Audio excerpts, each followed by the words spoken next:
Als ich noch klein und gescheit war, der Wald so gross wie die Welt, habe ich mir eine Hütte gebaut, hoch oben in den Nest.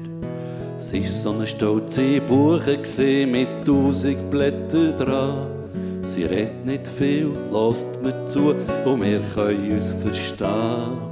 Als ich noch bei einem Indianer war, Blutsbruder von den Buchen, habe ich versteckt im Blätterwald alles gehabt, was ich brauche. Sie streut mit ihrer grossen Gestalt Buchennüsse im Wald. Macht ein Tier, das schlafen will, aus kopfgelbem Lobesbett.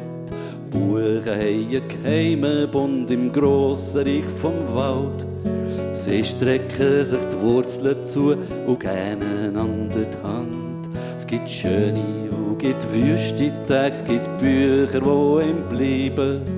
Ich habe mit den Buchenstäben im Wald schreiben. Als ich noch bei einem Indianer war, Blutsbruder von den Buchen, habe ich versteckt im Blätterwald alles gehabt, was ich brauche. Als ich noch bei einem Indianer war, Blutsbruder von den Buchen, habe ich versteckt im Blätterwald alles gehabt, was ich brauche.